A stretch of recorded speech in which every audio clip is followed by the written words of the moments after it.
Buenos días, muchas gracias. Somos pocos pero interesados y yo creo que eso se debe fundamentalmente al tema del que vamos a hablar, estreñimiento y síndrome del intestino irritable. Les cuento muy brevemente una anécdota. Hace no muchos años yo estaba haciendo una manometría anorrectal a un alto ejecutivo, estaba ayudando a la enfermera que se la hacía, era un señor muy serio y muy adinerado y estaba muy callado, muy silencioso. Y en un momento de la manometría anorrectal miró hacia atrás y dijo: doctor Mearin, usted debió de sacar malas calificaciones porque para tener que dedicarse a esto... Y por eso, vamos a ver, hoy me toca hablar sobre estreñimiento y síndrome del intestino irritable. Y uno dice, una conferencia magistral ciertamente sobre esto, y me recuerda a esa frase de Groucho Marx: es usted la mujer más bella con la que nunca he estado, lo cual no habla mucho a mi favor. Y yo diría que llevo 30 años dedicándome a los trastornos funcionales intestinales, lo cual probablemente tampoco quiere decir mucho a mi favor. Pero lo cierto es que me gustan y creo que sí que es importante. A mí me parece que esto verdaderamente es importante. Y es importante porque son enormemente prevalentes, ¿no? Tanto el síndrome del intestino irritable, yo no voy a repasar ahora cuáles son las prevalencias, que tampoco tienen un gran interés, como lo es también enormemente prevalente el estreñimiento. Por eso yo suelo decir que aquí no importa si a uno le interesan o no le interesan, le gustan o no le gustan los trastornos funcionales digestivos, va a tener que verlos. Si uno quiere dedicar su vida al síndrome de Zollinger-Ellison o al síndrome de Werner-Morrison, probablemente lo tenga muy difícil porque verá uno o ninguno en toda su vida. Aquí no importa si te gusta o si no te gusta, los pacientes con intestino irritable, los pacientes con estreñimiento están por todas partes y te van a perseguir. Y por lo tanto vas a tener que verlos mejor, que te gusten, que sepas y que tengas una actuación con ellos adecuada. Yo les presento muy brevemente este caso. Y esto viene porque en los últimos años ha habido una discusión de el síndrome del intestino irritable con estreñimiento es una cosa y el estreñimiento funcional es otra, y parecía que si uno no era capaz de establecer el diagnóstico diferencial era un ignorante. No, ¿cómo lo hiciste? No es un estreñimiento, es un síndrome del intestino irritable o lo contrario. Bueno, pues esta señora tiene 38 años, acude por estreñimiento y ligero dolor abdominal y distensión. El estreñimiento es desde la adolescencia, hace 2 años que empeora el estreñimiento. El dolor a veces mejora con la exposición y con la expulsión de gases, pero otras veces no mejora. Y desde hace 6 meses tiene además distensión abdominal. ¡Hey! Esto se ha ido para atrás. Vale. No toma medicación, no tiene antecedentes personales, vamos, no tiene ninguna otra cosa, ni antecedentes familiares, y la exploración física es absolutamente normal.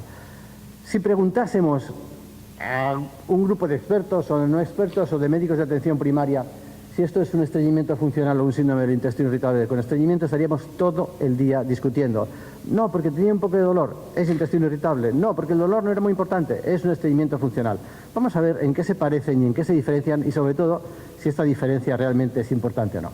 Es cierto que Roma IV sigue estableciendo, está bien, criterios diferentes para uno y para otro. Criterios que yo no voy a revisar porque los tienen ustedes escritos perfectamente, y ciertamente se establecen diferentes criterios, pero lo fundamental es que si hay dolor relevante, no dolor escaso, esto es un síndrome de intestino irritable, y si no, esto será un estreñimiento funcional.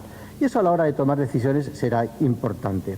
Y, a ver, lo del dedo yo no sabía hacerlo. Uy, no he sabido hacerlo. Me han dicho que si le doy con el dedo a la pantalla se marca, pero con la uña tampoco. No, con la uña tampoco. Bueno, no importa. Me tenía que haber dejado la uña de este dedo larga. Sostenida. Ah, este señor lo sabe hacer. Vale. Bueno, antes se suponía que eran entidades independientes y eso, que estaban muy bien separadas y que teníamos la obligación de diferenciarlas. Luego hubo muchos estudios, y luego veremos algunos, que en realidad dicen que hay un solapamiento entre unas y otras, y que entre síndrome de intestino irritable, hinchazón abdominal, diarrea funcional y estreñimiento funcional hay superposiciones.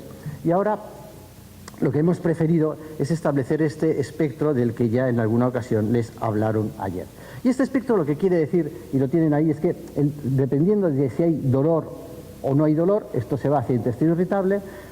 Lógicamente, si hay estreñimiento, se va hacia estreñimiento funcional, y si hay diarrea, se va hacia diarrea. De tal forma que, por ejemplo, tenemos un paciente que claramente tiene dolor y diarrea. Este paciente será un síndrome de intestino irritable con diarrea, pero dentro del mismo espectro, este se ha ido un poco para allá, tiene poco dolor o no hay dolor, lo que tiene es una diarrea funcional. Si realmente lo que tiene es dolor, pero tiene estreñimiento, hemos visto la flecha de la izquierda que va para arriba, esto es un intestino irritable con estreñimiento, y que si realmente no tiene casi dolor es un estreñimiento funcional. Pero este paciente se puede mover de un lado a otro y eso lo vemos en la consulta. No está siempre fijo, no va a estar toda su vida con el mismo dolor, con la misma distensión o con el mismo estreñimiento, por lo tanto puede moverse de un punto a otro dentro de este espectro. Por lo tanto, es tan importante establecer el diagnóstico. Bueno, es importante para los ensayos clínicos, sí, pero en la clínica realmente luego veremos que no es muy importante, ¿no? Y sabemos que hay un solapamiento muy importante entre lo que es síndrome de intestino irritable, ya lo sé hacer, y lo que es estreñimiento funcional. Realmente lo hay. Y esto ocurre no solo aquí, hoy me toca hablar de intestino irritable y estreñimiento, pero en la parte de abajo lo mismo, hay un solapamiento muy importante con la diarrea funcional. Hay pacientes con diarrea que tienen bastante dolor, intestino irritable y poco dolor, entonces diarrea funcional. Y hace unos años escribimos este artículo en lo que llamábamos el universo de los pacientes con estreñimiento, simplemente para que vean que hay mucho solapamiento y sobre todo que hay un grupo, que es un grupo intermedio, que siendo pacientes con intestino irritable no cumplen todos los criterios porque tienen dolor, pero no es lo suficientemente frecuente o lo suficientemente intenso. Quizás lo más interesante es ver, aquí tienen en azul los pacientes puros de estreñimiento funcional que no tienen dolor, en rojo los que tienen estreñimiento pero tienen dolor pero no cumplen los criterios y los de intestino irritable. Simplemente, por ejemplo, fíjense como aquí en el grupo de heces duras o en el grupo de esfuerzo excesivo, es curioso que los pacientes con intestino irritable son más estreñidos que los propiamente estreñidos. Por lo tanto, a veces uno puede entrar en esa paradoja y por lo tanto no es muy importante. Hasta tal punto son semejantes o tienen parecidos que, por ejemplo, el American College of Gastroenterology hace una guía, o la guía que hicimos nosotros, o la guía que creo, el documento que estaban preparando ustedes hace 2 días, o la que hicimos en la española, que se manejan de forma conjunta el estreñimiento funcional y el síndrome del intestino irritable con estreñimiento. Y de hecho, yo a veces pienso que quizás sería incluso más lógico utilizar una clasificación como esta, Max, que no se entere David Grossman, pero estreñimiento sin dolor, eso es estreñimiento funcional, estreñimiento con dolor, eso es síndrome de intestino irritable. A lo mejor incluso esto sería más lógico. Desde el punto de vista fisiopatológico se diferencian en algo, en pequeños detalles, está bien para los papers, está bien, pero tenemos el tiempo de tránsito colónico, controles, estreñimiento, intestino irritable con estreñimiento y estreñimiento funcional, el tiempo de tránsito orofecal idéntico, y sí que es cierto que el tiempo, el total, cuando se mira de manera conjunta, el total está algo más alargado en los pacientes con estreñimiento funcional que en el intestino irritable, pero es mínimo, aunque en este caso alcanzó diferencias significativas. Del mismo modo, aquí miramos la sensibilidad a la distensión, ¿no? Y sabemos que la hipersensibilidad es un factor más frecuente en los pacientes con intestino irritable. Para la primera percepción, para la urgencia, esto es hinchando el balón en el recto, hinchando el barostato y preguntándole al paciente, ¿lo nota usted? ¿Le produce deseos de defecar o le produce dolor? Como son muy semejantes y solamente aquí para el dolor sí que la sensibilidad es mayor para intestino irritable, este es el umbral de percepción, por eso quiere decir que la sensación es mayor en pacientes con intestino irritable, pero insisto, me parece un detalle pequeño. Utilizando tecnología muy sofisticada, resonancia magnética para mirar volúmenes en el colon, estos son estudios súper bonitos de Robin Spiller.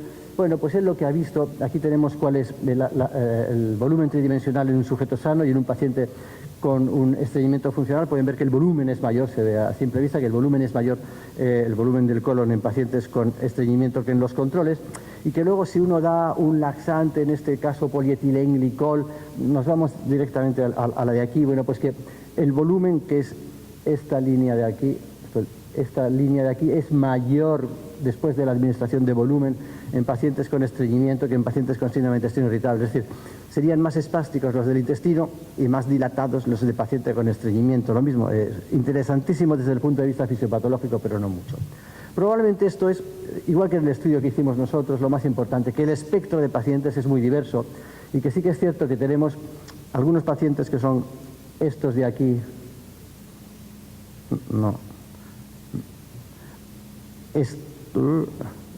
estos de aquí que no tienen dolor, pero tenemos otros que son los de aquí que sí que tienen dolor y cumplen criterios de intestino irritable.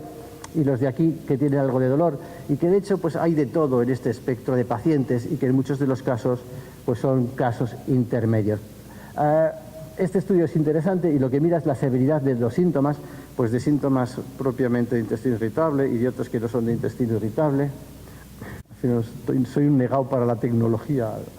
Al final me dieron esto, dentro de poco me pasan la pizarra.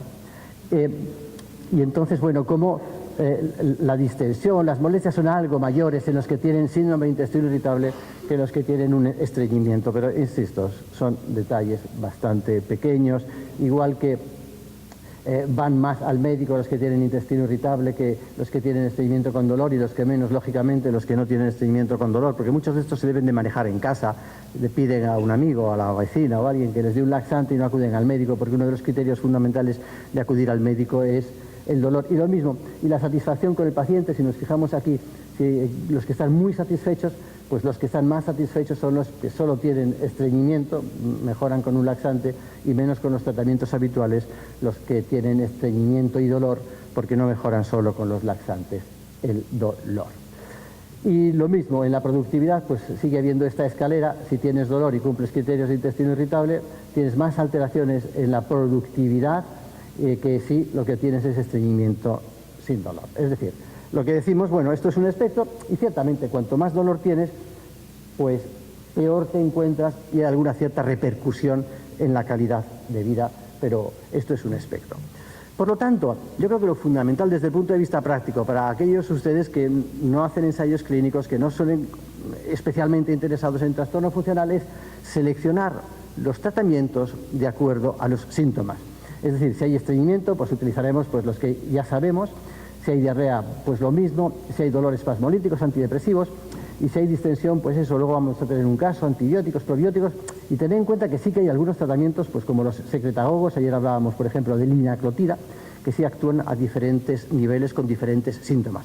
Pero lo fundamental es eso, solo tiene estreñimiento más dolor, tengo que hacer asociación de tratamientos, puedo utilizar un solo tratamiento. Yo creo que lo fundamental es eso, es no basarnos en diagnósticos, sino basarnos en síntomas. Más importante que eso es recordar que no todos los estreñimientos son iguales. Esto probablemente sí que es importante, ¿no? Y que no basta con preguntar solo cuántas deposiciones tiene usted a la semana, ¿no? Esa paciente que yo no voy durante 2 semanas. No, el estreñimiento es muchas más cosas. Es ausencia de deseo defecatorio, heces duras o caprinas, sensación de evacuación incompleta, esfuerzo excesivo, sensación de obstrucción anorrectal y maniobras manuales para la evacuación. Y todo esto es muy importante porque nos puede indicar que quizás no estamos hablando de una alteración motora, sino de un trastorno rectal obstructivo. Y esto se va a manejar de manera completa. Y es curioso como a ningún hospital ni a ningún gastroenterólogo se le ocurriría vivir sin tener endoscopia, o al menos un centro de referencia de endoscopia. Y para estreñimiento muchos centros no tienen unidad de trastornos funcionales, no hacen manometrías anorrectales, y realmente, bueno, pues si uno no la tiene, vale, pero realmente para manejar bien el paciente con estreñimiento y trastorno rectal obstructivo es importante tener acceso a este tipo de pruebas. Pero bueno, por lo menos si no, preguntemos. Esto hay que preguntarlo. La paciente especialmente nunca os lo dirá de manera espontánea. Es decir, y hay que preguntarlo normalmente cuántas veces va, son duras, como las cabritas, sí, doctora, como las cabritas, sí. ¿Alguna vez se ha tenido que poner los dedos? Pero con naturalidad.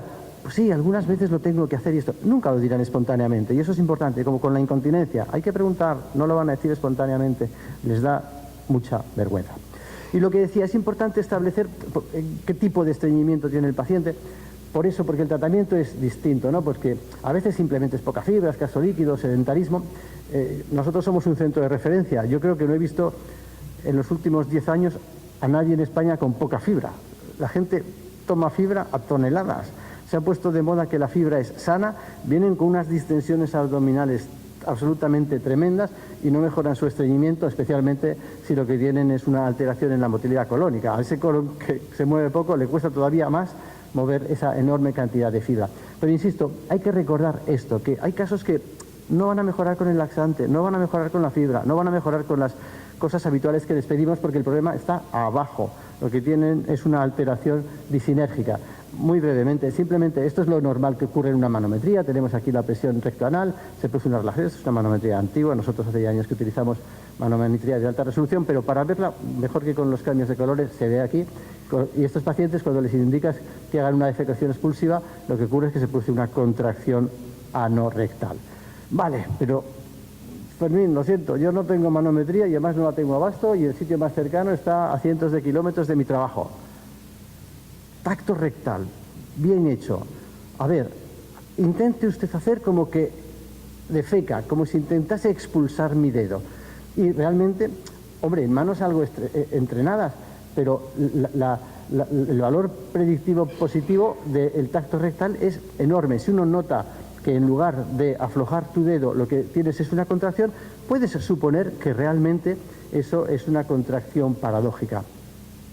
Hay un estudio, no he encontrado la diapositiva, pero creo que es un Annals of Internal Medicine, debe tener 6 o 7 años, en que valoran que el número de tactos rectales que se hacen es progresivamente menor, tanto en cirugía, en gastroenterología, como en atención primaria. ¿Saben cuál es el único factor predictivo de hacer menos tactos rectales? Ay, qué pena, los jóvenes se quedaron durmiendo. La edad. Cuanto más joven es el médico, menos tactos rectales realiza. Y eso es un error tremendo, es una exploración absolutamente a hacer y a recuperar. Y lo mismo, vale, yo no tengo manometría no rectal, pero hacer un tiempo de tránsito colónico se puede hacer en cualquier sitio. Durante años, y seguro que los que nos hemos dedicado a esto desde hace muchos años, las capsulitas con los marcadores radiopacos las hacíamos nosotros cortando tubitos de sondas nasogástricas radiopacas. Das la radiografía, das las capsulitas al paciente, la técnica de Metcalf, que yo tampoco la voy a explicar ahora, y con eso haces las radiografías y ves, pues se le quedaron todas aquí, esto es una defecación obstructiva. Te dan un montón de pistas, no le des muchos laxantes, busca por cómo puedes rehabilitar esa función esfinteriana. Y bueno, pues el mensaje de hoy es un mensaje negativo, pero que espero que les sea útil para que nadie se sienta ignorante de realmente de si esto es importante o no.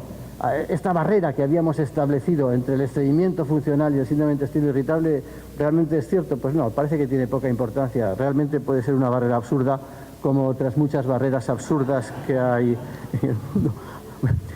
La enseñé... Wait a minute.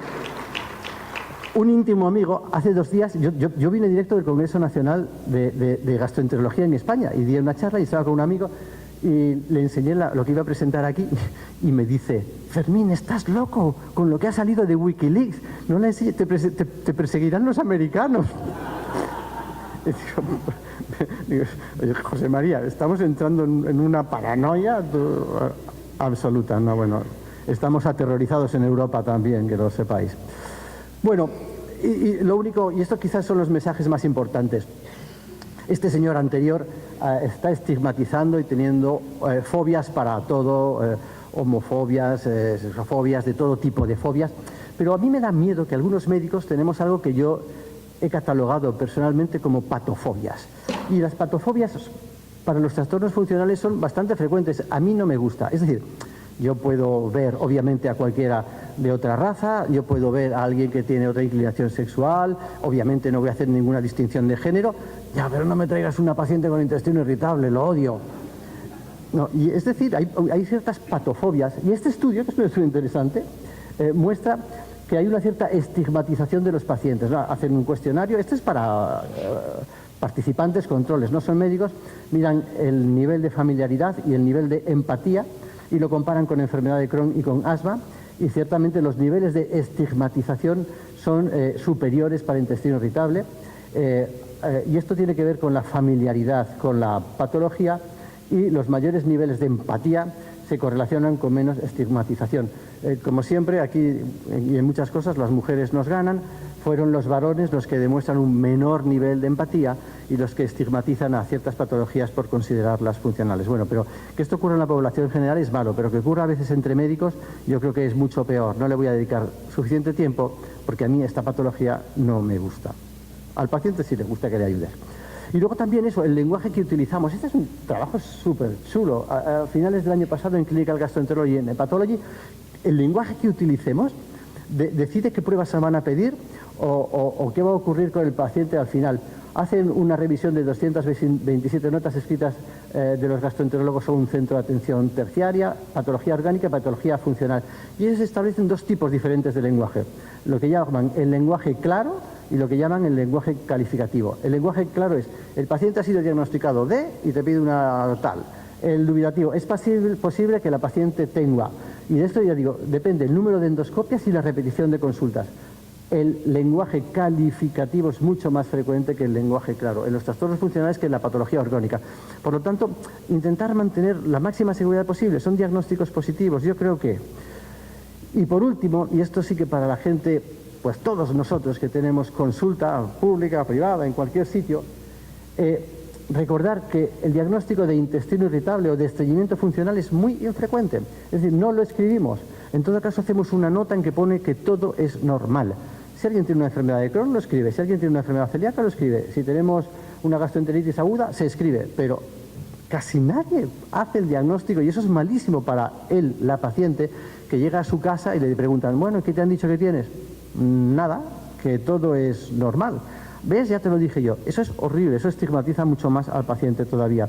Por lo tanto, yo les pediría, no importa que pongan estreñimiento funcional con dolor, no importa que pongan síndrome de intestino irritable, pero por favor pongan algo, pongan trastorno funcional intestinal. Cuando el paciente llega a casa y le preguntan, ¿qué tienes? Un trastorno funcional intestinal. ¿Lo ves como si que tenía algo? Me salieron las pruebas bien, pero yo tengo un diagnóstico. ¿Lo ves como si que tenía algo?